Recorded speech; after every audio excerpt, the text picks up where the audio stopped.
This podcast is entertainment, not financial, tax, or legal advice. Views expressed represent statements of the speaker in their individual capacity, do not represent the views of Unchained, and should not be considered investment advice. Speakers often have personal, family, or business connections to Unchained, which may include direct financial benefits. Please see our disclosure at unchained.com/podcast. Rob Warren, thank you for joining us. I would love to say that I have seen you in the last 6 months, but it's been a while. And the last time I think I saw you, and what I've been missing is a Rob Warren hosted panel. Because as a moderator of a panel, I learned so much from you. So I am thrilled that I get my one-on-one panel here with you to be able to go over your experience and really dive into Bitcoin mining and the incentives. But want to just tee that up. How's your summer been going, and what have you been up to? We've been busy. It's such a pleasure to be with you. I haven't seen you in ages, and I'm so glad that you're doing so well. We've had a super busy summer. So obviously, in my current role, I'm heading up research and education at Bitcoin Park, and we have been just absolutely sprinting leading up to a really busy September, which is going to be the inaugural Custody and Treasury Summit, which is going to have an absolutely banger lineup. We're going to be looking at everything from allocations from some of the largest treasury companies to some of the largest insurance companies to accounting and tax structures and whatnot. So it's a really diverse group of people, and it's going to be a lot of fun. And that leads directly into Imagine If, which is going to be our big summit of summits. So that's really going to be the meat and potatoes coming after really a couple of years, right? So Bitcoin Park has this really rolling set of summits that are occurring over the course of the year. And this is really a way to encapsulate all those and turn those into something more outward facing, because it really is about the convergence of AI, energy, freedom technology, and Bitcoin. So that we are very, very excited for. That's going to be in partnership with ARK Invest. So Kathy Wood, strong showing from the ARK crew, and a whole array of other folks. That's awesome. That's awesome. And can you give the folks a little bit of a background on what you were doing before Bitcoin Park? Sure. So I've been in the Bitcoin space since 2017, but made the jump to working full-time in it in 2020. And Bitcoin is very much a get in where you fit in kind of space. The way that looked for me was tinkering with mining. So it started with a lot of experimenting with home mining, doing some write-ups, early days of Steve Barber, the CEO of Upstream Data, and the black box when he was doing early prototype versions, and I was making them in my 5th-story apartment and putting S9s on the balcony in the middle of Colorado winter. That led to, as one does with miners, they're sort of like Pringles. Once you get one, you can't stop. Going on and then eventually doing a lot more research in, operating these miners, just because there's so much that we didn't know in those kind of early days. Setting up a facility that was oriented around privacy and hosting with some self-mining up in northern Wyoming. And then jumped on with Riot Platforms, was doing mining projects and operations analysis for them for a little while, which was absolute blast, very, very large scale. And then from there, jumped into my role at Bitcoin Park, which I adore because it gives me the opportunity to look a lot more broadly at the space. And I really think the big effort that we need to be putting in right now is not so much going ultra niche, ultra explanatory, ultra deep, because it's very easy to lose people at this stage in learning. More so, it's about introducing people to, what's the best way to say it? People at a certain level are smart. It doesn't matter if you're an artist or an accountant or an entrepreneur. Regardless of what you do, if you do it excellently, you're highly competent, you're intelligent, and you don't need to get the minutia of some other domain. What you really need is somebody to sit you down and be able to explain it to you in a coherent way. And that's really the opportunities that we're working on at Bitcoin Park, which is how do we bring the right people together? And then once we've got them together, how do we nurture these kinds of cross communications between industries, between sectors?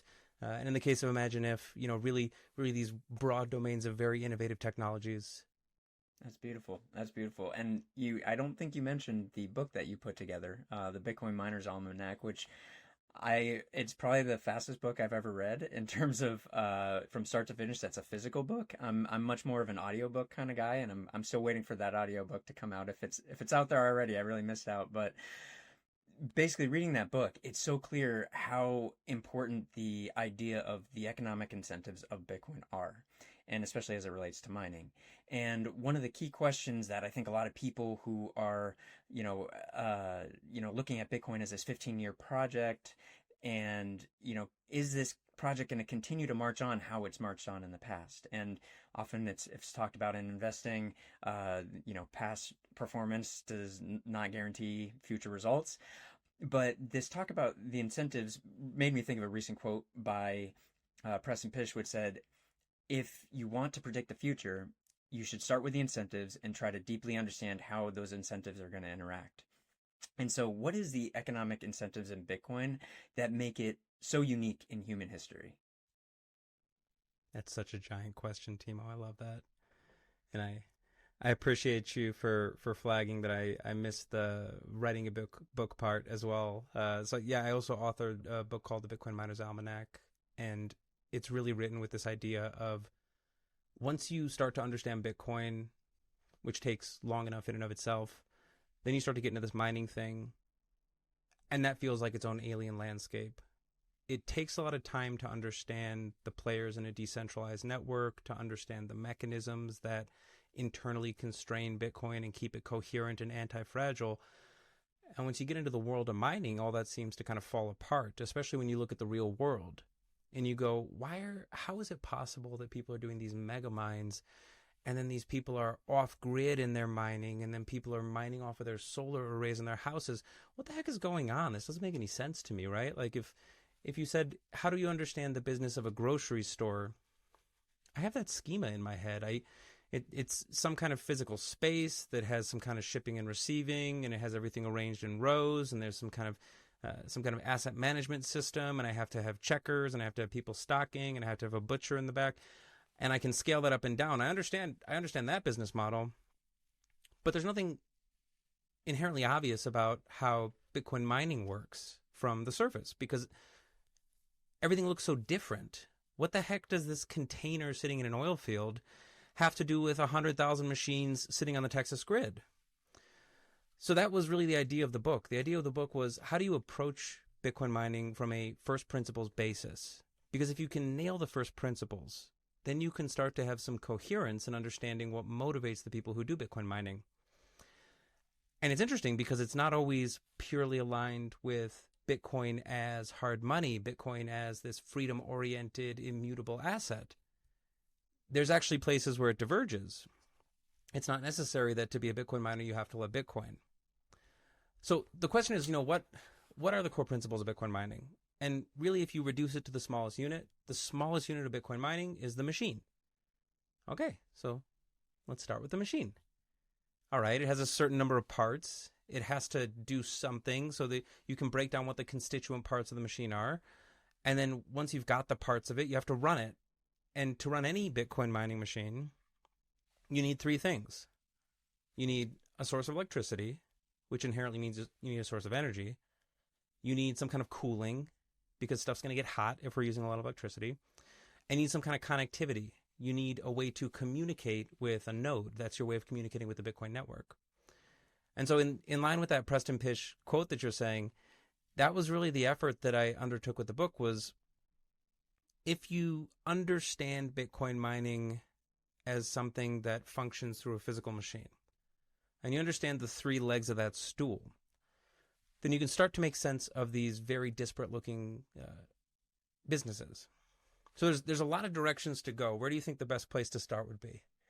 I think starting off with just a probably even further upstream of the just overview of what Bitcoin mining actually is and how it relates to Bitcoin, because I think a lot of people might not know the nuances and the way that you can describe what is actually happening with Bitcoin mining, the difficulty adjustment, etc.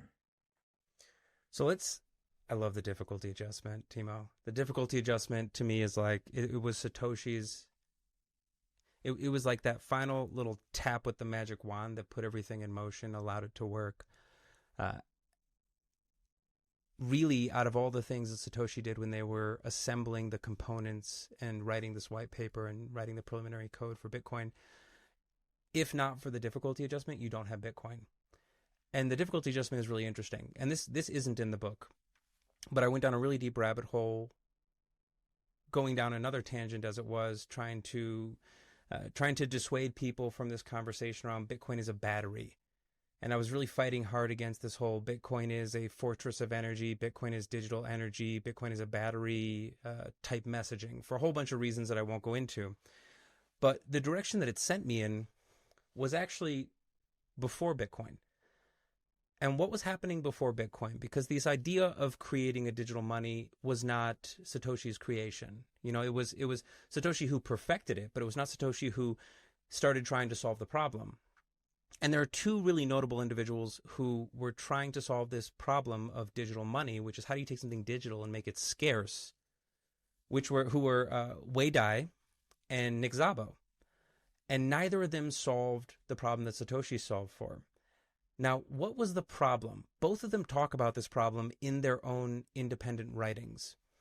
And it's the problem of monetary inflation.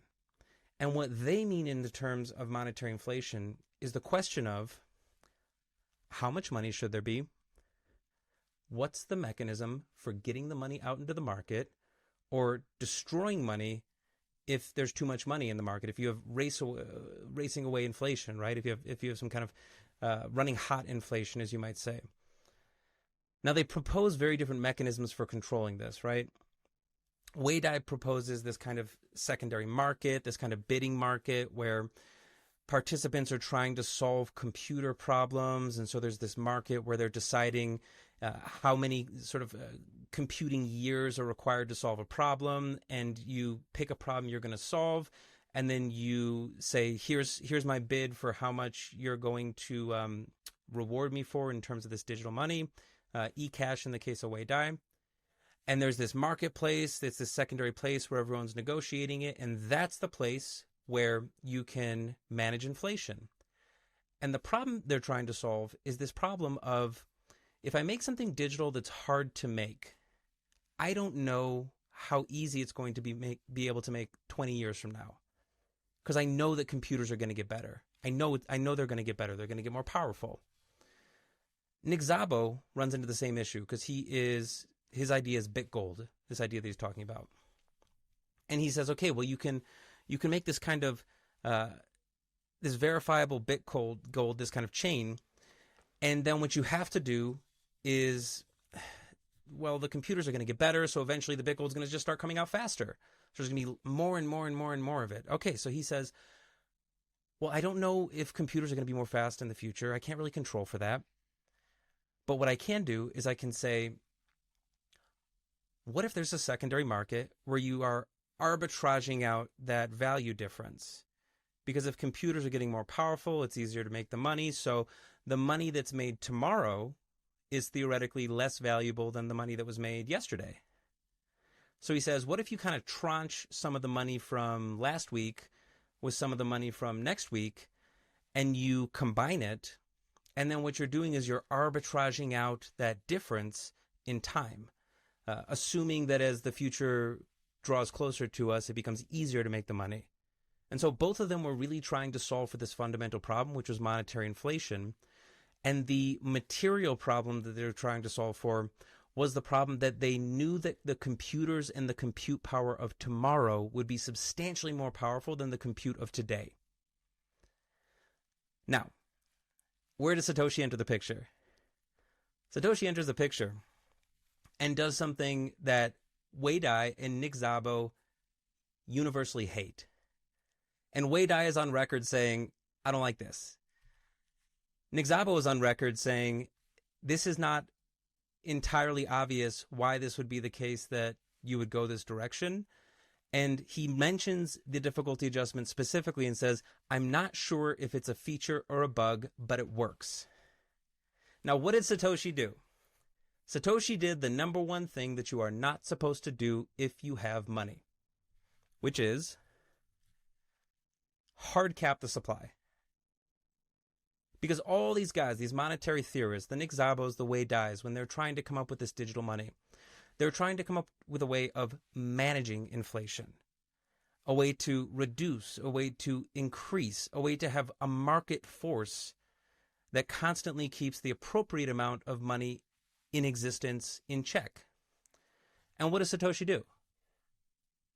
Satoshi just Leroy Jenkins the problems. Just thumbs up, let's do this. And Satoshi says, there's going to be 21 million. Okay, well, now I have to solve another problem. How do I get them out? Well, Satoshi does that through the Coinbase. Satoshi says, okay, well, if you mine, which is it's some kind of function, without going too deep into what that function is, you have to do some kind of work function. And when the thing starts, when I launch this and people are going to start running this code in the 2008, 2009, when the code starts running, you're going to have to do some work. And if you do some work, you achieve this difficulty, I'll reward you in Bitcoin. And then, because I assume that it's not going to be as popular today as it will be tomorrow, I'm going to tell you roughly what the supply curve is going to look like. So about every 4 years, I'm going to cut in half the amount that I give you in that reward, that every time a block is found, every 10 minutes. And I'm going to keep doing that over what we call halvings, the 32 halvings, right? And the last halving is around the year 2140, when Bitcoin will have been fully issued. And the way this looks, if you plot this on a chart, is this kind of decreasing exponential curve, where issuance happens very quickly at the beginning and then falls off in this exponential decay as you approach 21 million coins. And what Satoshi is saying by doing that is, I want to get it into the market now when it's worth less, because on the assumption that it becomes more valuable, you will be incentivized to produce it now, because down the road, I can't be giving you 50 Bitcoin. I can't just have like a linear supply curve, or I can't have just a static supply curve. I have to account for the fact that I'm just going to assume that more people are going to want this thing in the future. So there's going to be some value accrual. Now, where does the difficulty adjustment come into this? Wei Dai and Nick Szabo were trying to use a market mechanism to figure out how much money there should be. Satoshi says, I don't want to solve that problem. There's 21 million. And guess what? I don't actually want to deal with the issuance problem in the next 5 years, or in the next 10 years, or in the next 20 years. So I'm going to push that problem out on such an unbelievably long timeline that I'm just going to let this kind of adoption force happen across a very, very long stretch of time. 2140. You're thinking over a century from launching this project, which is insane by modern standards, to think that you would design something under a base assumption that it's going to be in existence, 140 years from the day that you launch it. And here's the elegance of the difficulty adjustment. Because Satoshi says in the code, okay, well, I can't control who's going to mine or not mine. A node can join and leave the network at will. There's no control over it. It's permissionless. So I can't control how many people are going to be mining for Bitcoin. I can't.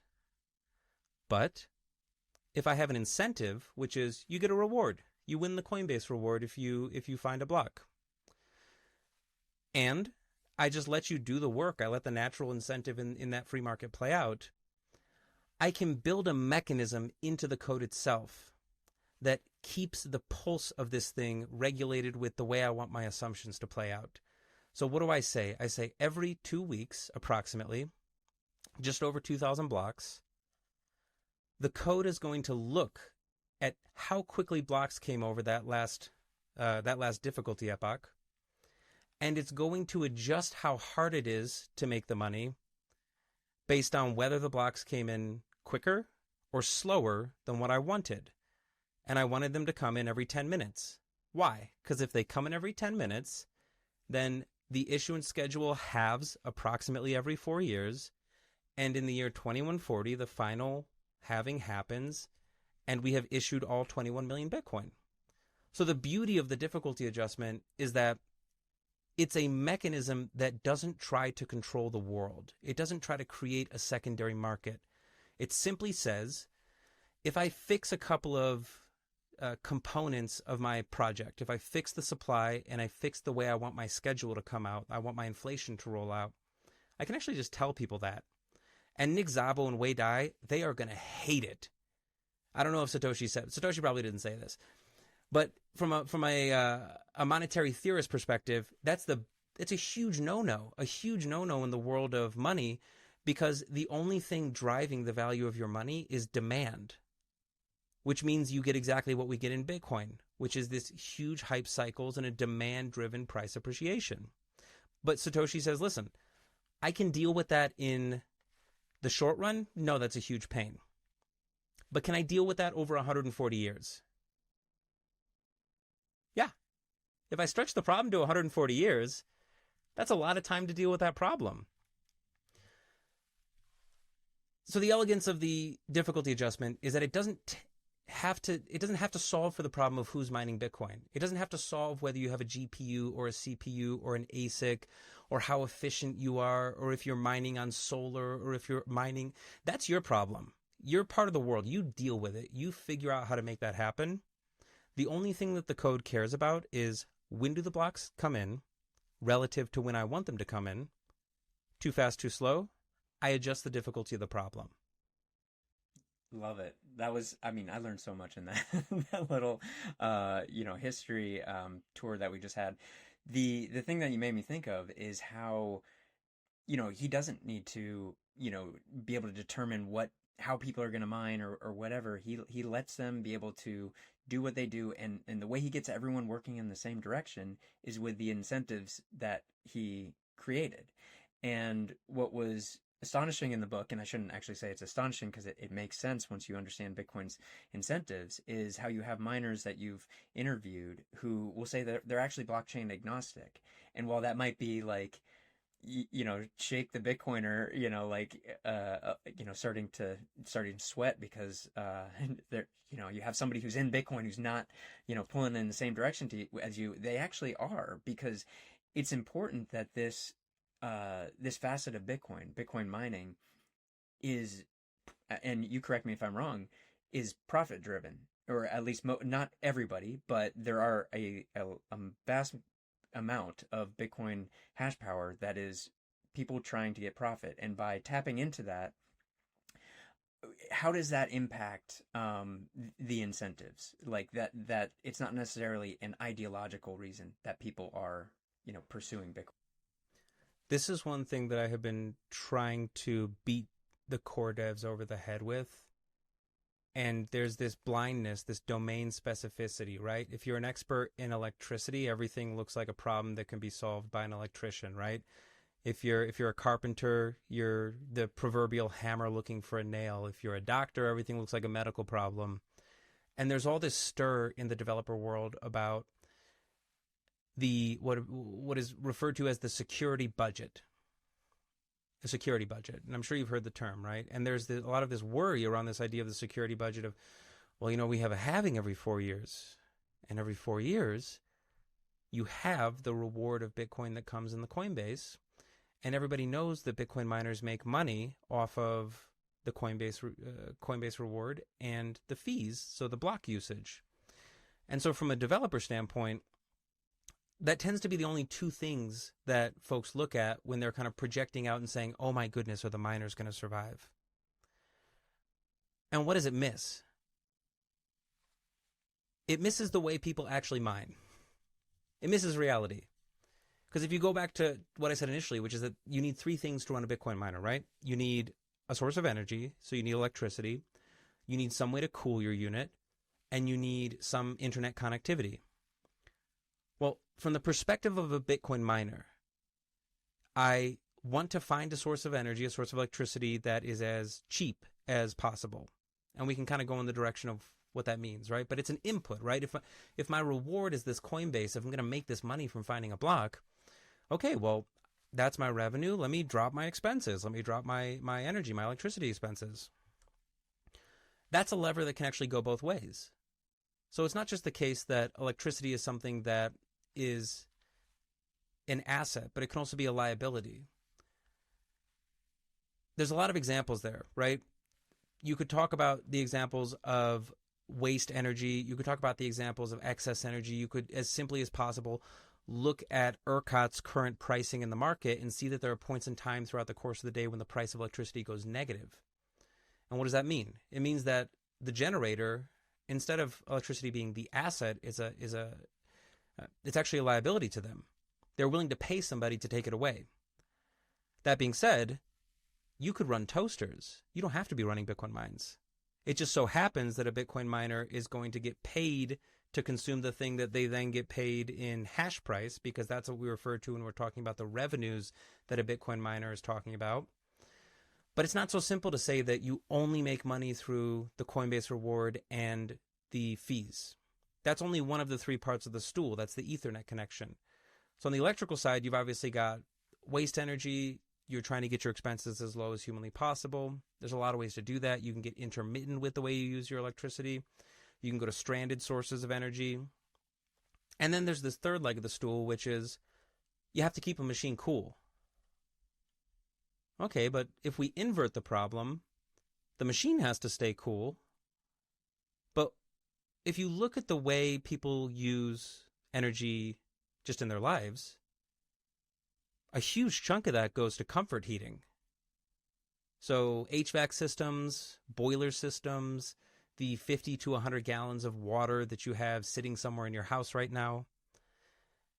So you're paying to keep yourself warm, to keep your water warm, to keep the state office or the building that you go and you visit. The DMV has to stay warm or cool in the appropriate season. So something that is often a liability to the Bitcoin miner, heat, can be an asset in another context. And so when you talk about the incentive, right, from the base layer, from the layer of the protocol itself, that is one incentive for a Bitcoin miner. I can generate revenues, and now it's become commoditized, right? So in the early days of Bitcoin, you would have to run the machine, you would have to try to find a block, and if you found a block, you got the full reward. People realized it was getting very, very competitive. And so what they did is they started working together, and that was the creation of pooled mining. So if 10 of us got together and we each had 1/10 of the pool and we found a block, then each of us would get 1/10 of the reward. That's the extension of pooled mining. That has led to the value, the hashes that the miner contributes, the work that they're doing, becoming priced in and of itself. It's become commoditized in what's called hash price. And so that's an incentive. Yeah, that's how I can make money. But it's not the only way that you can make money. Because in the physical real world, I have a machine that is plugged into a source of electricity, a source of energy, that has some heat that I have to manage. And so on that Ethernet side of things, yeah, I can mine Bitcoin with it. But there are existent pools today. There's a big, I believe it's a Russian pool called EMCD pool, that if you look at their chart on mempool.space to see how they've performed over time, you'll see that sometimes they don't exist. They're entirely gone. And other times, 5 exahash pop onto the network out of nowhere. Well, what are they doing? It's an algorithmic switching pool. And so if you point your hash rate, your physical machines at EMCD pool, what they do is they are constantly trying to figure out the most profitable way to monetize that work. Because at the end of the day, it's just work. It doesn't have to be work directed at Bitcoin. It could be work directed at some other chain or some other purpose entirely. So when you're talking about incentives, this is the thing that I don't want to be lost when we're worrying about things like, are the miners going to be making enough money? I think that's almost a little pretentious. Why would you assume that Bitcoin miners, who really have a lot of skin in the game, because if that hash price goes too low, you're out of business if that's your only source of revenue. Why would you think that we had spent the last 15 years figuring out how to build these multi-100 megawatt facilities, and we hadn't figured out a way to hedge against our largest revenue risk? That's our entire business model. The entire business model of mining is trying to figure out how to optimize those 3 legs of the stool. How do I optimize my energy? How do I optimize my cooling? How do I optimize my revenues made through my Ethernet connection? And that doesn't mean that I have to be in love with Bitcoin. Now, that being said, we want to be. We want to support the chain. We want to put work into Bitcoin. We want to keep it secure and safe. But when it comes down to it, if somebody has to make the choice between laying off a staff of 50, 100 people because hash price is too low and they can't make money mining Bitcoin, you shouldn't disillusion yourself if they then choose to go mine some alternative currency because they need to pay the bills. Yeah, exactly. And while we're on this topic about, the energy that these Bitcoin miners are using. You mentioned, flare gas and things like that. Can you talk a little bit about how Bitcoin's incentives align with the a slogan that's often said in Bitcoin of "fix the money, fix the world," and how Bitcoin's mining incentives actually have led to positive impacts outside of Bitcoin itself? Yeah, I think the most illustrative case of this is in a lot of the environmentalist FUD that we were subject to over the last 4 to 5 years. And it was really, really kind of wild to watch it in real time, because you could see how quickly the tone shifted. Initially, there were all these hit pieces and all these articles saying one Bitcoin transaction uses 7 Olympic-sized pools of energy, just absolutely nonsensical research that doesn't pass any sort of critical academic sniff test. And we were getting all this bad press, and we were getting all this hate, and we were really back on our heels. And it was almost as if overnight it all kind of evaporated, and all the environmentalists very relentingly thought, oh crap, these guys actually might have something on their hands. And today we're seeing a lot of this actually emerge with these large AI, these giga clusters, these giant AI clusters. It's a little bit of a different situation that I can explain. But in the case of Bitcoin, it is an absolutely brutal thing to mine Bitcoin. You have razor thin margins, you have no barriers to entry, and you know that your revenues, your hash price, one of your main revenues, is going to be cut in half every 4 years. And you can't really bet that, the price of Bitcoin is going to go up and then my butt will be saved. If you're an astute business operator, you have to think a little further down the road than that, right? So what have Bitcoin miners done? They have put their nose to the ground and figured out what are the cheapest sources of energy on Earth. And literally on Earth.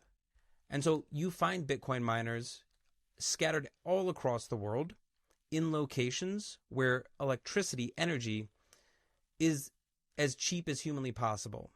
And from the opposite side of the coin, from the generators of electricity or the generators of energy perspective, what we're really finding is we are finding places where energy is the greatest liability. So where is energy the greatest liability? It's the greatest liability in places that there's too much of it. So you look at the Itapu Dam on the border of Paraguay and Brazil, and they built this enormous, enormous dam. They have a huge problem, which is that they gave Paraguay half the electricity, they gave Brazil half the electricity, and the entire country of Paraguay has less than the population of, what's the big, Sao Paulo, Brazil. So you have an entire country that has this giant asset, all this electricity being produced through this giant dam that is sitting between these two countries, and they can't use it. It's a massive liability. And where in South America have you seen tons and tons of Bitcoin mining stood up? Where it's the biggest liability. And you can come domestically, you can come to the US, and you can say, okay, well, why are all these guys setting up in these oil fields? Well, when you go into a West Texas oil field, and you find that all these wildcatters have dumped immense amount of capital into drilling wells, and then you see that the cost of natural gas has plummeted, that is a massive liability. I have a producing asset, a well, or maybe I have integrated gas, so that means I have the heavy oil and the natural gas, and I have to do something with this natural gas. And the government really doesn't like when I just set it on fire or I vent it into the atmosphere, because that's no good. I'm going to have environmentalists chaining themselves to my pump jacks. So what do? I have to get rid of it. And one thing I can do is I can set up a genset, which is basically just an engine that burns natural gas, and I can put some Bitcoin miners on the other side of it. And by doing that, I've turned something that is a massive liability into an input on the other side. And when you start to break it down in that way, it becomes extremely intuitive to people. And all these environmentalists that were absolutely up in arms, ready to burn us down for consuming all of the electricity in the world and just absolutely destroying the modern world as we know it, all of a sudden realized that Bitcoin mining was a fantastic way to mitigate waste.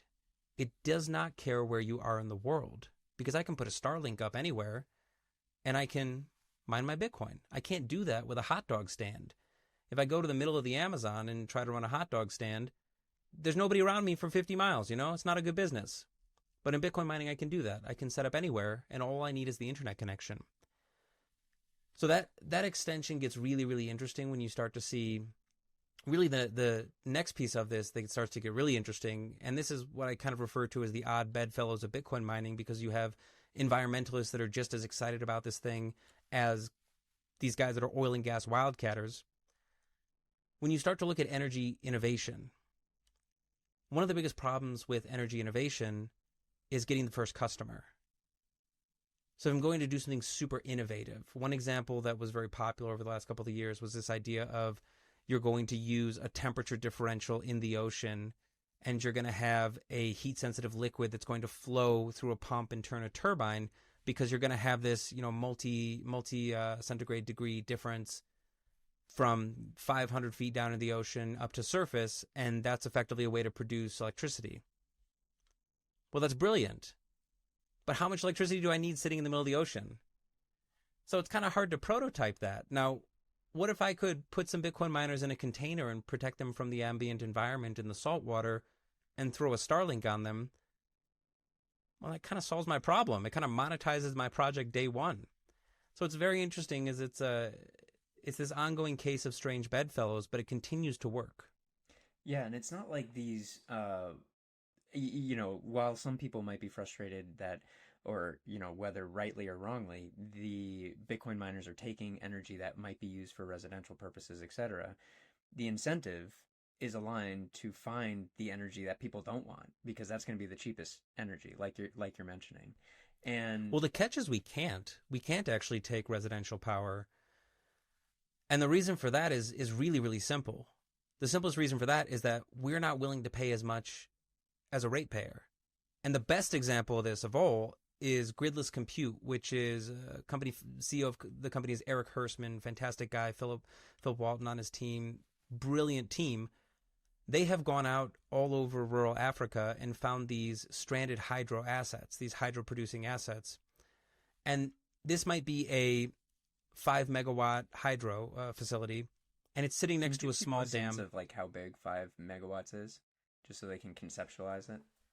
In the case, you'd be looking at maybe 2 turbines that would be kind of, it could be a run of the river, it could be a dam situation, but we're not talking about something as the size of like a building in a downtown metro. We're talking about something that's the size of like a small 12 to 1,600 square foot single family home kind of thing, right?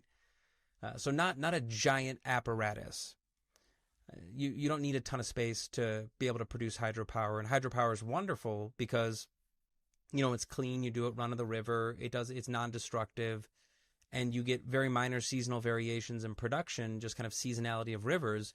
But it's very steady. It's great to put in these very rural locations, or locations where you have these big rivers. And the amazing thing about it is that, and you see this if you go to Wyoming, if a river is running north to south in your state, I can produce one facility up, 500 miles north, and I am not limited to just making one. I can go 100 miles down the river when it's dropped in whatever number feet in altitude, and I can do it all over again. I can just keep putting hydro facilities as long as the terrain keeps changing, as long as I'm having an elevation change. I'm not limited to just having one, which is amazing.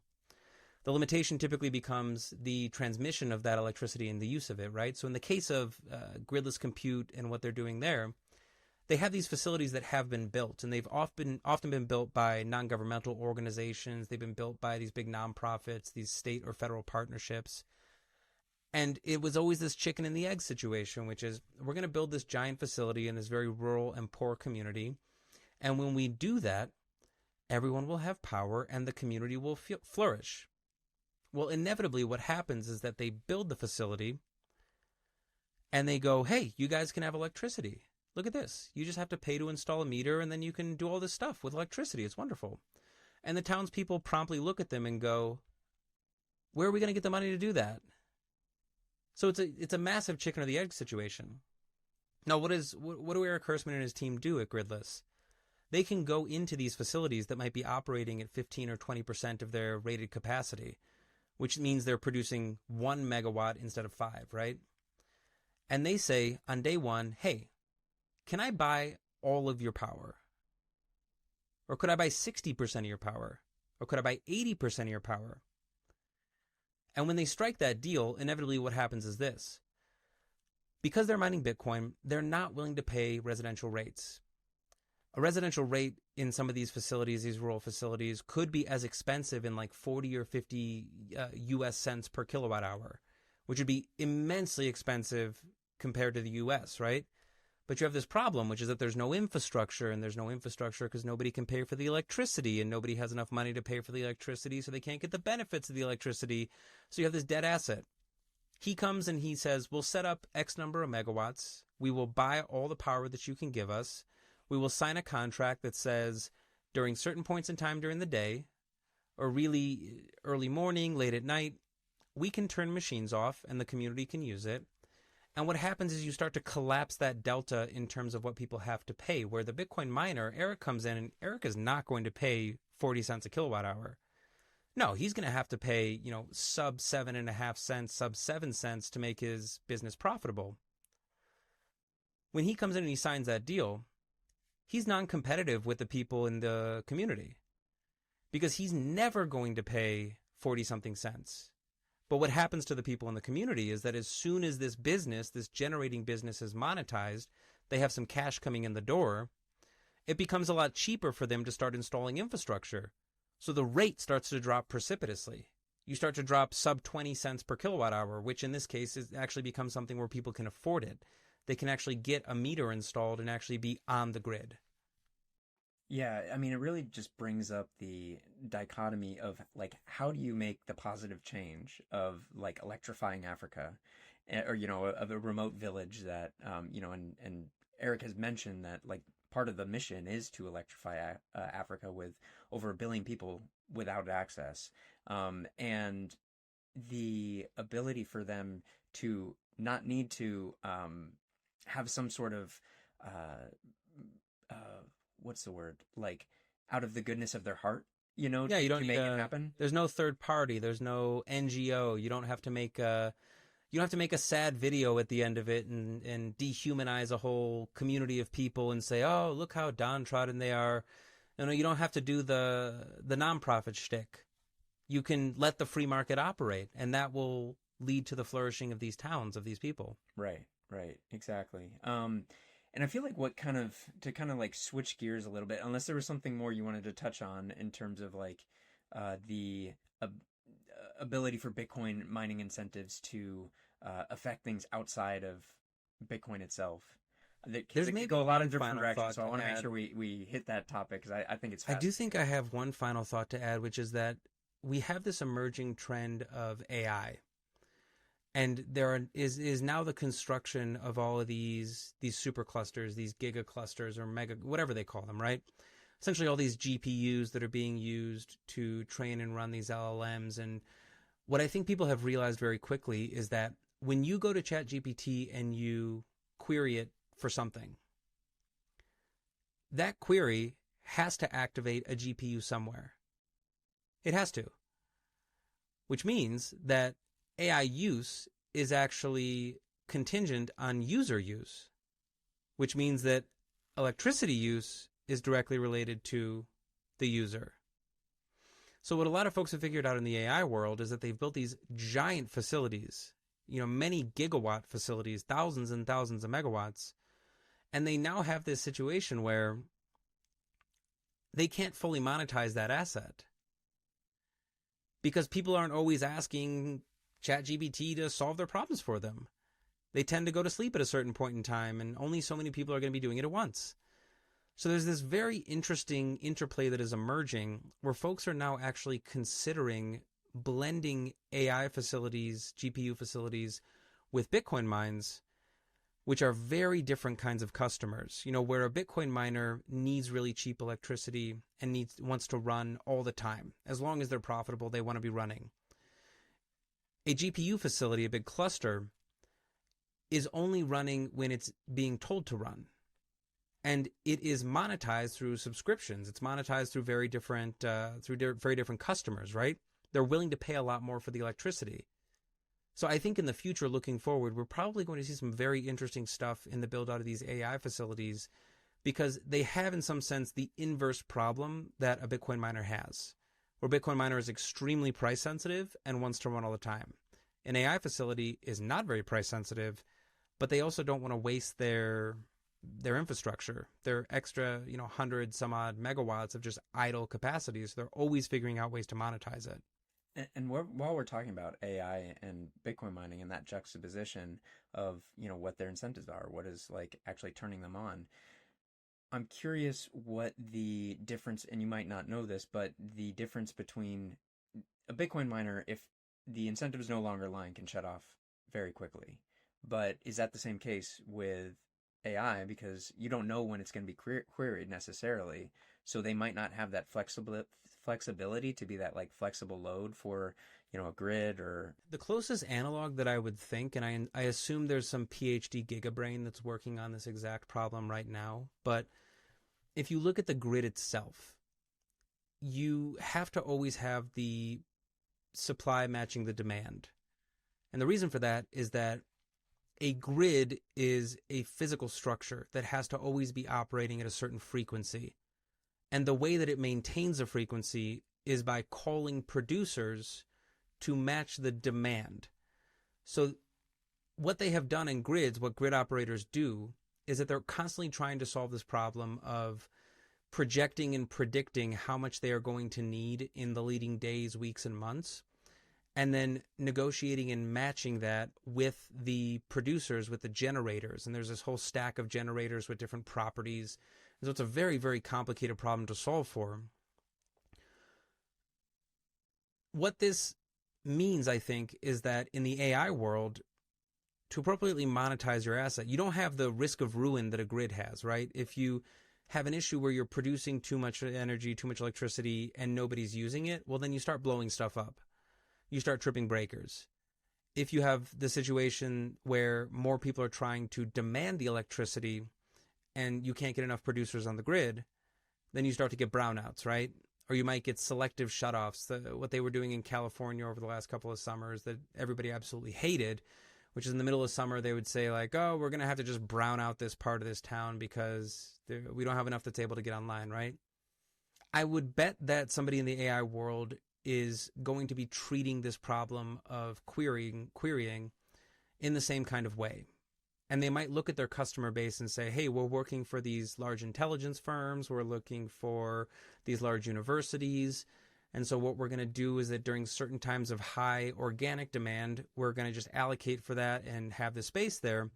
But then if you could wait, 6 hours for us to run some really, really large computation for you, then maybe you have like a big research lab that, you just kind of throw it in the hopper and you come back the next day and it's run at a time when it is there's more capacity on the GPUs. So that being said, I would not guess that occurs quickly necessarily, because people are paying well for these AI tools. And so they have the capital to solve these problems without having to throttle their users. And if I make a query of ChatGPT, it better give me the answer now or I'm going to go check with somebody else, That's not a good business model. Let's check back with us later. But that's the way that I might try to approach the solving of that problem, because it is a problem in the AI world. Downtime is downtime, and unmonetized hardware is unmonetized hardware. If it was a hotel, it was a hotel with empty rooms, and empty rooms don't make money. Super fascinating. It'll be interesting to see what direction that goes. All right, so switching gears a little bit, I would love to kind of dive more into the mining pool side of things. I know that, I would say when I think about Bitcoin and think about its decentralization, I feel like the mining pools and our current state doesn't have the best look, at least in terms of how decentralized it is. And so I would love your thoughts on how we got to this point, and also like how the incentives that we currently have in place or that are being worked on might change how the landscape that we're looking at right now. It's a big history question, Timo. It's a rabbit hole. The first mining pool was launched by Slush, and it was called Slush Pool before it became Brains Pool. and it was launched on the Bitcoin Talk forums. And what Slush says in their initial launch announcement, which is just a post in the thread, right, is all of you CPU miners. And in Bitcoin mining, when Bitcoin was launched, you used to spin up the software and you had the option to mine or not mine. And you could click the mining button and your computer would get really hot. It was mining Bitcoin, right? And that was the only way to mine Bitcoin. One CPU, one vote, right? But then something happened, which is that people started using GPUs. And GPUs are substantially more powerful than CPUs. And there was all this conversation on the Bitcoin Talk forums. It's not fair. People are going to eat our lunch. Satoshi is on the record directly addressing this when people are saying, hey, will you help us set up a way to mine with GPUs? And Satoshi's kind of saying, like, let's pump the brakes on this. Like, I don't necessarily want us to go into GPU land right away. We're still kind of a small project. Don't want to break us, like throw us off the rails, right? But because it's permissionless, inevitably people figured out ways to do it, and they were setting up their GPU mines. And inevitably, if you were running a CPU where you might have hit a block a day, you now were only hitting a block a week or a block every 2 weeks.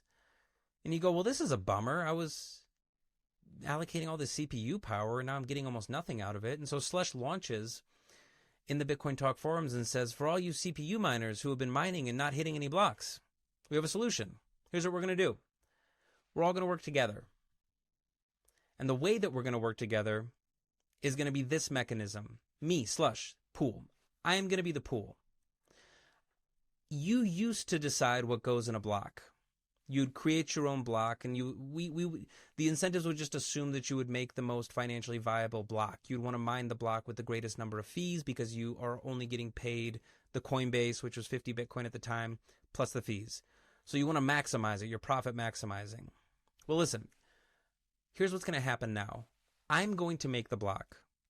And you're going to assume that, hey, I'm incentivized to make as much money as possible too. So I'm going to make the most profitable block possible. I'm going to make the block, and then I'm going to tell you what to work on. And when one of us finds a block, then we're just going to pay out proportionally. So if there is 50 of us, there's 50 of us mining, and somebody hits a block, that guy doesn't get the full reward. He gets 1/50th, assuming everybody has the same size, right? So if there's 50 of us and one of us is really huge, they would get paid proportionally more. You get paid proportionally. And so the trade-off that happens is that the responsibility of making the block now goes to the pool, Slush. There's actually a really interesting mechanism that he uses to monitor this, because you want to actually know how much to pay people out for. If you set it up and said, hey, I'm just going to give you all this work, tell me when you get the answer, somebody's going to get the answer and they're going to go, hey, I got the answer. But then you still don't know how to pay out.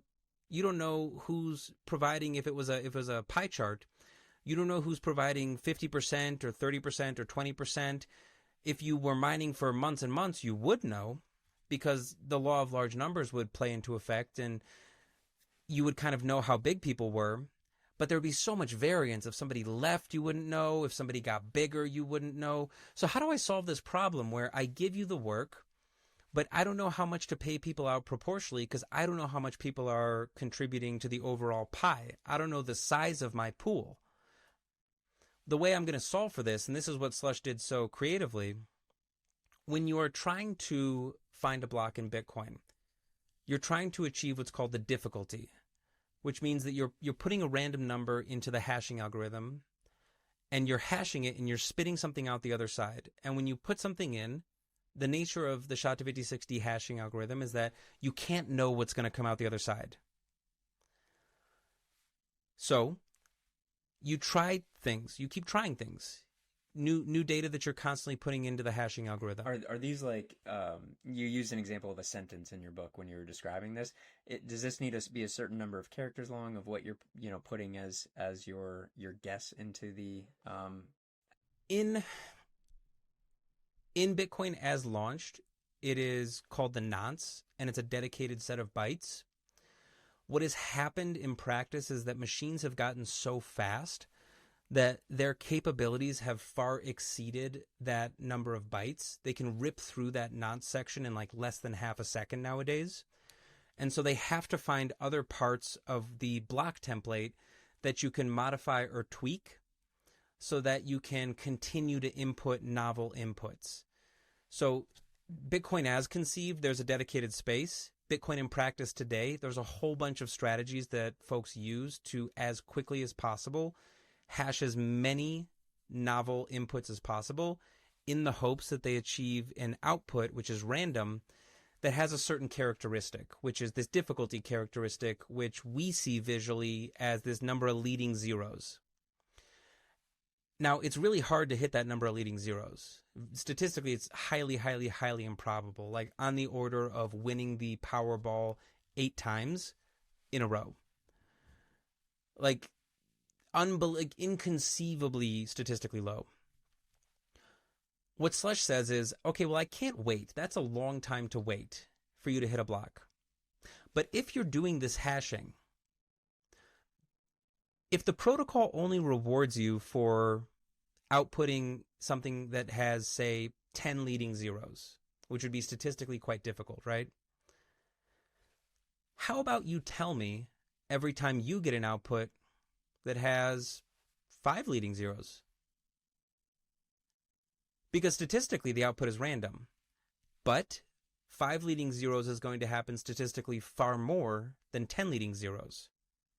So this is where the concept of shares come from. So if a pool is accounting for shares, they make the block. They tell you what you're going to work on. They say, here, go work on this. You go and you work on this. And then you submit back to the pool shares, which is essentially a lesser proof of work. It's less difficult to achieve, but it allows the pool to serve this accounting function, which is knowing how many people are contributing and knowing what proportions they're contributing in. So this is fundamentally what Slush solved. And then from that day, we've had this immense expansion of the way that people can get paid, the way that they work together, various schemas. There's all kinds of different accounting methods. When it comes to the zeros, the leading zeros, is that the unit of difficulty? Because you see like 110 trillion or whatever as like the difficulty level that's on mempool.space or whatever, that it'll say the difficulty is this much. Never having any units associated with it. Is it somehow related to the number of zeros that equals? It is, and I did a deep dive into it a couple of months ago, and it gets very computer sciencey very quickly, because essentially what it's doing is you have to have degrees of increment. You have to be able to increment difficulty. The question I was trying to solve for was, okay, when Satoshi references the difficulty in the white paper, Satoshi references adding leading zeros as an exponential increase in difficulty. And you read that and you go, okay, that's interesting, because as more people are come on the network, you have an added leading zero, which means it becomes exponentially more difficult. But then you go, wait a second, how is it possible to have a 3.2% difficulty adjustment? That doesn't make any sense to me. A 3.2% difficulty adjustment. Satoshi said that this was an exponential. I should only be making these zero jumps. When you look at the difficulty, it's really interesting because it actually consists of 2 parts. It consists of the exponent, and then it consists of what's called the mantissa. And you can think of this as 2 dials with 2 degrees of increment on them. So the exponent, it's like it only measures in miles. You click it, mile 1, you click it, mile 2, you click it, mile 3, you click it, mile 4. Well, that's a really bad way to measure a race that's only a 5K, right? If your option is to click it to 3 and then go, oh no, we got to go to 4. Oh crap, we can't go to 4. We're going to overshoot. The mantissa, which is the second half of the difficulty, has something on the order of like 2 million. It's like 1 or 2 million degrees of increment. So you sort of have this large dial, which is the leading zero, which allows you to make these really big exponential jumps. And then you have this much smaller dial that says, okay, well, what if I can just increment by inches? So that's actually really interesting, because what's referenced specifically in the white paper, this idea of like this exponential increase in difficulty, in practice is actually is actually something that consists of these two component parts in setting the difficulty. And then it gets even weirder, because of course it has to get weirder because this is Bitcoin. The calculated difficulty is more granular than the way the difficulty is represented in the code. And the reason for that is because you only have so many bytes in the code that is Bitcoin to tell people what the difficulty is. So you're always going to have a finer degree of gradient in terms of what you calculate as the difficulty that is then kind of simplified a little bit and represented in the codes, which is what people are actually hashing towards. So a bit of a deep dive explanation, but these are the questions that you ask yourself when you go, okay, well, I'm reading the white paper, but when I look at mempool.space and I see that it's a 2% adjustment, that doesn't make any sense to me. And the gift that is Bitcoin is that inevitably you can go and you can start to search through old forum posts. And somebody like Peter Woolley has already solved this problem in 2017 when somebody was asking him the exact same thing, which actually happened because I went up and I had the pleasure of actually meeting him at BTC++ a number of months ago in Austin. And I had just a couple of weeks prior had this exact moment where I kept searching, trying to solve this exact problem around difficulty and understanding, how is it represented? How does it work in the code? And I find this old post from Peter Woolley in like 2017, who's just an absolute legend in the Bitcoin space and one of the nicest guys you'll meet and one of the most educated guys in the space, very, very willing to teach. And I had the pleasure of being able to go up to him and say, hey, thank you for doing this thing 8 years ago, because I had this problem, 2 weeks ago, and you very elegantly articulated a solution to this problem that didn't make sense to me because I couldn't find resources anywhere. That's amazing. I definitely took you off the train of thought that you had related to pools, though, and I wanted to make sure we wrapped up that that talk. So that's what the difficulty adjustment does. So the initial conversation was around Slush launching Slush Pool, and the trade-off that miners are willing to make, which is they say we are willing to give up the right and the responsibility of constructing the block template because we're just going to work together. We'll give you that. And it doesn't really pose a problem for a number of years until you start to see miner centralization. You start to see certain pools become very, very large. Then you start to have an issue where, from the perspective of Bitcoin as a protocol, a mining node is a pool. So there might be millions upon millions of Bitcoin miners scattered all over the world, geographically distributed, which is fantastic. However, from the perspective of the way the code operates, the number of nodes you have are the number of pools that you see on mempool.space. And you start to run into issues if those nodes get too large. If those nodes get too large, you can run into issues of censorship. And you can actually start to attack the network. Now, the incentives around that are a little bit mixed because if you have a golden goose, you're not really incentivized to kill it. However, if you have a lot of control over hash rate, if you control the templates, the work that people are going to do, and you live in an unfriendly jurisdiction or a litigious jurisdiction or a dictatorial jurisdiction, you might find that the government says, hey, you're a very large pool. Don't include these addresses. Don't mind them. And that creates a censorship issue for users. So this has been provoked over the last couple of months, this issue where people have become very aware that it is ever more necessary to reclaim the right of miners to construct their own blocks. And this is where you see Stratum v2 coming out because it has some technological advancements that allow for that. This is where you see the Datum protocol, which is, of course, associated with Ocean Pool, where they're really making this precise argument, which is miners, you don't have to give up your privilege of keeping the network decentralized. Part of that privilege is that the pool doesn't have to do the accounting and the block creation. They can just do the accounting. They can just do the share accounting side of things.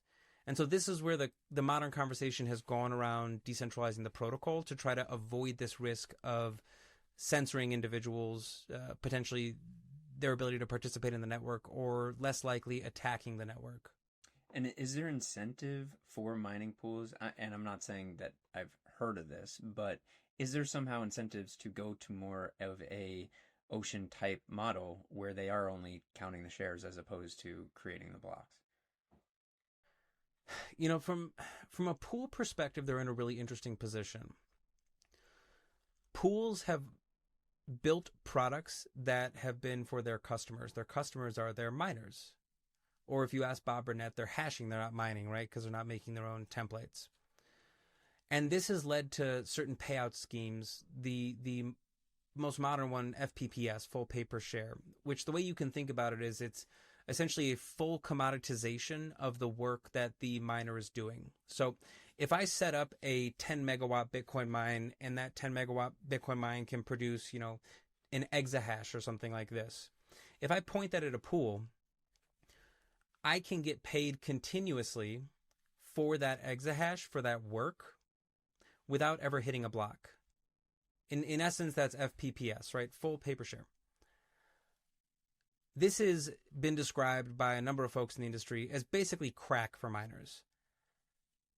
It's easy to start. It's very hard to get off, because if you tell somebody you're going to pay them continuously for the work that they do, instead of saying, no, we need to wait until we actually hit a block to get paid out, you've now given miners essentially this massive payout scheme where it's very hard to take it away once you've given it to them. It's very hard to tell them to be patient, because they go, wait, I have bills to pay. I want to pay around the bills. I can kind of control this a little bit more. I can't control the when we actually find a block. On that subject, like if a pool, and I don't know how often Ocean's hitting a block, but if they're hitting it daily or every other day, sure, is that not fast enough for these major miners? Do they need 8 blocks a day, or, you know, whatever it is of a foundry? So it's a risk transfer game. So essentially, to run an FPPS pool, and it's probably good to compare it to if you're doing a PPLNS pool, which would be kind of an alternative to that.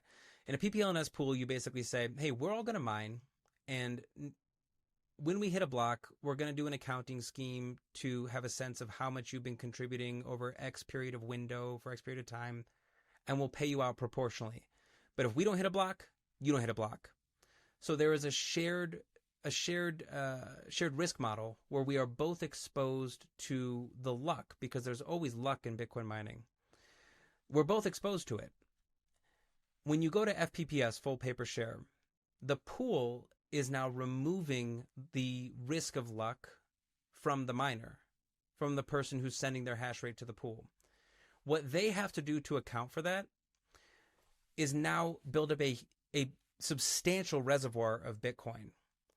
Because what they can do, because think of what they know who's mining to them at any given point in time, because they're collecting shares intermittently. They know when they statistically probably ought to hit a block, and then they know when they actually hit a block. And they have to keep a large treasury, because they're always on the hook to pay out the people who are contributing shares to them, regardless of whether or not those shares actually hit a block. So you are constantly paying, regardless of the actual success of your pool. So it creates this kind of consistent liability with an intermittent source of income. I've seen it written. People have kind of said basic napkin math is that if you can be 1% of the network, you can be pretty comfortable just running a pool overall. To run an FPPS pool, you have to be larger. And so there's this secondary risk where you see there are smaller pools who want to offer FPPS as a service to their hashers, their participants, but they can't afford to, simply because they can't have that huge stockpile, that huge reservoir of Bitcoin to protect the risk of not hitting a block. So what they do is they go and they white label these pool services, typically through Ant Pool, which is a large Chinese pool, and this creates a hidden risk. So it's a known risk if there's a very large pool that is 30, 40, 50% of the network. But if a very, very large pool is not just 20, 30% of the network, but they also white label their services to another 20% of the network, you have basically invisibility into what the heck is happening and who's building the blocks, right? Because you have one entity that's kind of funding a series of other entities. A really good visual into this, and it's a bit more technical, is stratum.work, which is a resource built by a gentleman named Borst. He has worked tirelessly to basically demonstrate, not theoretically, but directly through the work that is submitted to miners, through actually comparing the templates that are submitted on the from the various pool operators.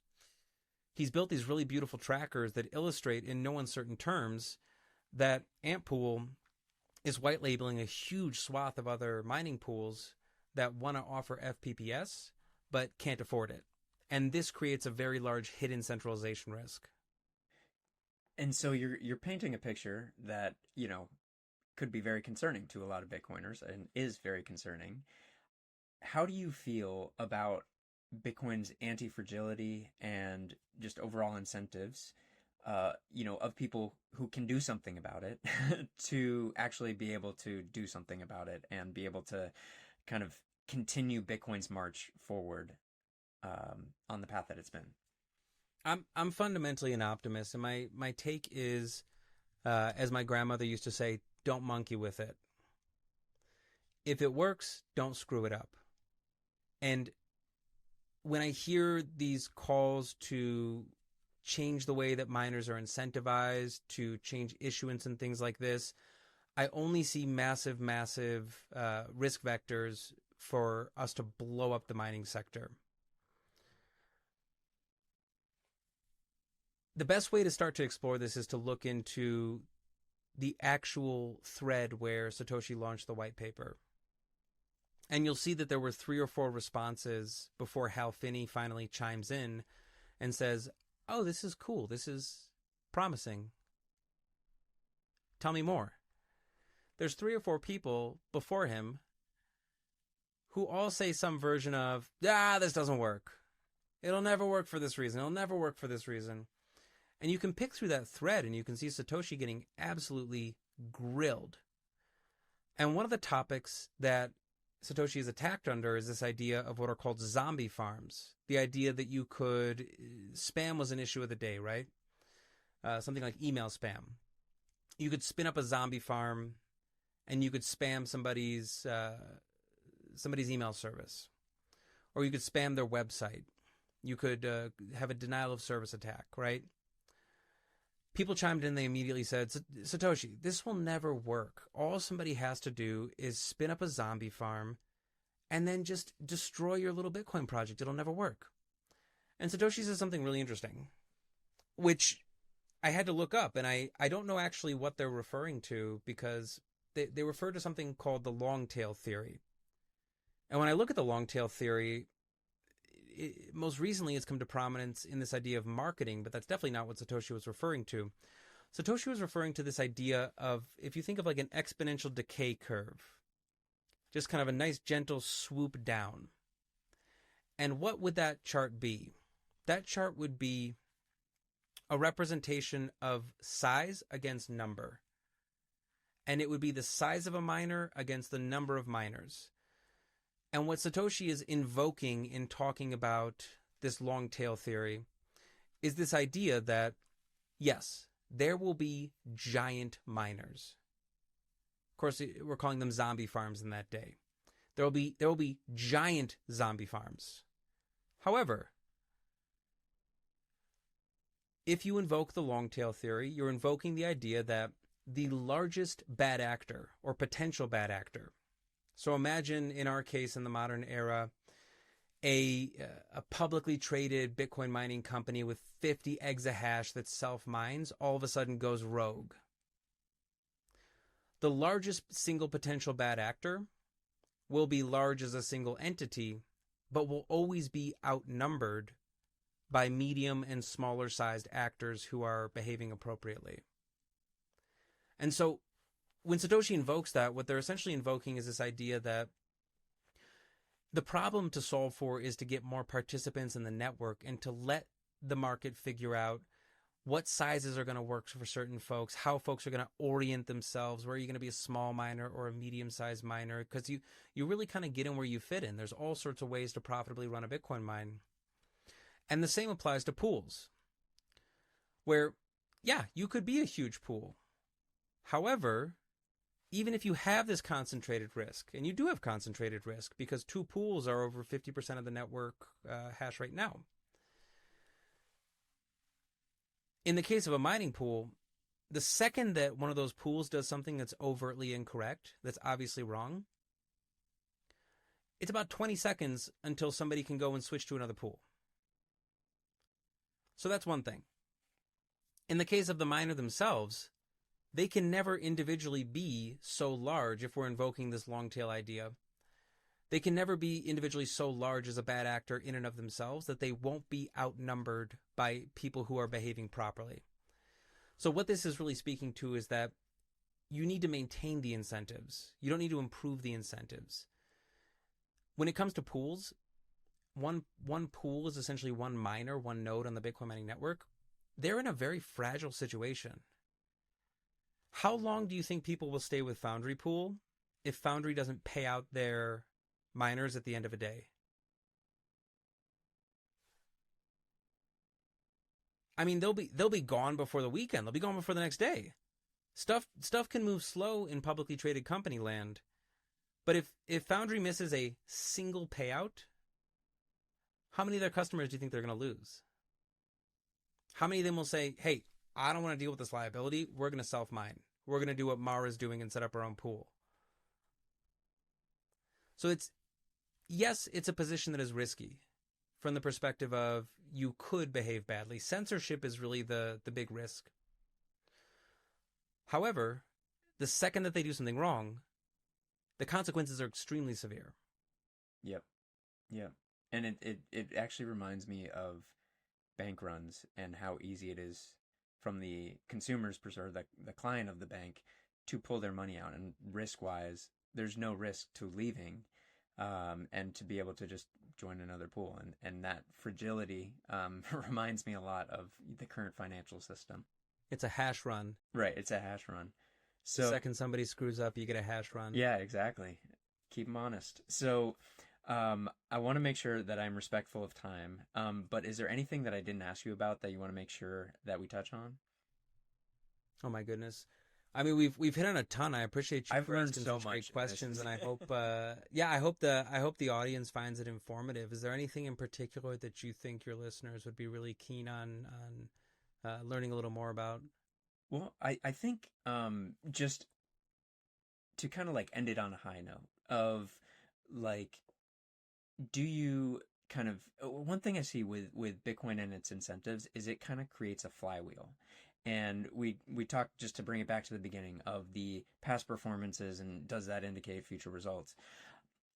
How is that statement actually true for Bitcoin, if at all? And I'm not talking about price. I'm just talking about adoption of Bitcoin. It's such an interesting question. I was just asking this question online today, and I've been thinking about this probably for the better part of a year, because one thing that I started theorizing would trigger a lot of folks who got into Bitcoin, say pre-2020, is that a consequence of becoming successful is that you don't really get to tell yourself the kind of rogue hero story anymore. It goes away. So the second that your grandmother starts to wear the Rolling Stones t-shirt, well, I guess that's probably a bad example. The second that your grandmother starts wearing the Wiz Khalifa t-shirt, unironically, you don't want to listen to Wiz Khalifa anymore. However, the consequence of that is that Wiz Khalifa just got another fan, right? And I don't listen to Wiz Khalifa. Maybe it's good grandmother music, but the point stands that the consequence of becoming successful means that, yes, if you got in, say, pre-2020, because it's an easy date, right? You fought and people called you crazy at the kitchen table and people laughed at you, and you were embarrassed to say who you worked for on your LinkedIn, and your grandparents and mom always kind of looked at you with a confused way with, honey, why don't you come down and tell all of our friends about our Bitcoins, right? How are your Bitcoins doing? You got to do that for years, but you don't get to do that anymore. You don't get to do that anymore. All of a sudden, everyone is, as Donald Trump said at the Bitcoin conference, is having fun playing with their Bitcoins, right? So culturally speaking, I would caution folks against being negative about success, and to really steady themselves and say, yeah, if you were right and things were successful, then mazel tov, we're successful. You got the number go up. You've preserved your personal sovereignty. However, the nature of this game is that the pie has expanded. People will play with your favorite toy in ways that you do not play with your favorite toy. And that doesn't change the thing. It doesn't change you. So the consequence of success is that the thing changes culturally, the way that it's received. That doesn't mean that you kind of just throw your hands up in the air. People get outraged. Oh, BlackRock is doing Bitcoin stuff and all the suits are here and all these other... Well, what did you think was going to happen? What did you think was going to happen? You thought that you were going to stay in your little renegade corner with a decentralized peer-to-peer network and the peers weren't going to show up? I mean, maybe if you were running your own company that you owned 100% of, then yeah, you could kind of just hold the chips close to your chest and dole out success and just revel in how great you were on your private yacht. But you don't get to do that in a peer-to-peer network, baby. If you're successful, it means grandma's successful too. It means people that don't understand Bitcoin as well as you are successful too. So don't get mad about that. It's baked into the pie. That's the nature of the game. And I would just caution yourselves to say, okay, don't be negative about it, but consider it an opportunity to play that 140-year game. Because that's what we're doing. We're playing a century-plus long game. We're not playing the 5-year get-rich-quick scheme game. We're playing the 100-year-plus game. So think with that mindset and don't get so caught up in who's playing with your toys on any given day. Love it, Rob. This was awesome. I can't even tell you. Can you just let the people know where they can find you and the work you've been up to, just if they want to know more about you? Of course. Yeah, it's well, first off, thank you so much and thank you to your audience. This obviously you could tell us something that I find so interesting because it's such an interesting landscape, not just the mining side of things, but just Bitcoin as kind of a cultural institution and as a growing technological space. You can find me through Bitcoin Park channels. You can find me at Bikes and Bitcoin on X. And I hope this isn't coming up all the time. I haven't been able to shut it down, Timo, but I'm going to have so many accidental AI emojis, so much excitement come from me. I apologize. I distract myself. I don't know how to turn it off, to be frank with you. But you can find me there. You can find me on X. You can find me at all of our upcoming Bitcoin Park events. So we've got the Custody and Treasury Summit that's coming up. And then right after that, we have Imagine If, which is our immense summit of summits. So I hope that folks will be able to make it out for that because those are going to be incredible events.